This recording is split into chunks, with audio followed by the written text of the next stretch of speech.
Sweden sounds war alarm. This week, the Swedish Civil Defense Minister Carl Oskar Bolin stated at a defense conference that, quote, there could be a war in Sweden, end quote. The effect of this statement sent ripples through both political leadership and society at large.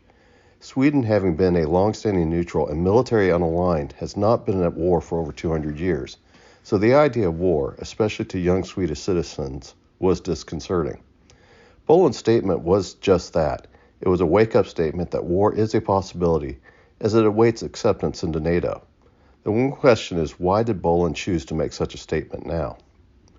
Sweden has maintained a sophisticated domestic defense industry with a policy that a strong and self-reliant military could guarantee its neutrality. Though Sweden has been a long-standing neutral, it has been a NATO partner, though not a member, and has worked with NATO in several military operations since the end of the Cold War. These factors have meant that Sweden, as a society, does understand the need for military deterrence.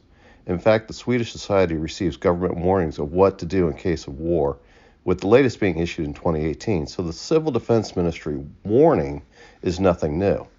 What is new, and most likely cause more alarm, is that Russia is at war in Ukraine. The possibility of war on the European continent is no longer a theoretical possibility. Despite this attempt at military deterrence, Russia has been more aggressive towards Sweden even before it decided to join NATO. The Russians have violated Swedish airspace, though not often. It has done so periodically enough that it's simply not accidental incursions. The Russians have also been suspected of operating submarines in Swedish territorial waters. The Russians have conducted simulated bombing missions against Stockholm with such aggressiveness that Sweden had to call on NATO for help to deter the Russian exercise. Sweden has demonstrated that it does not have enough military force to defeat or to deter the greater Russian threat. It also knows of the danger that if it were to stick to neutrality while Finland joins NATO, it could leave Sweden militarily isolated, and it weakens Finland's military position facing the Russians. The other issue is that NATO expansion, which is a threat to Russia, has been moving eastward and northward.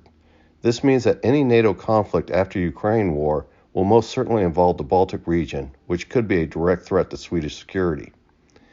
If Russia is willing to violate a neutral Swedish sovereignty in peace, it would not hesitate to do so in war with NATO. Even before being formally accepted in NATO, Turkey and Hungary are still holding out approval. Sweden has signed a defense agreement with the United States in December 2023. Among other things, it will approve the U.S.-Swedish cooperation and allow U.S. to access Swedish military bases. Sweden has also agreed to send a battalion to join a NATO mobile brigade in Latvia as part of the NATO effort to deter Russians in the Baltic countries.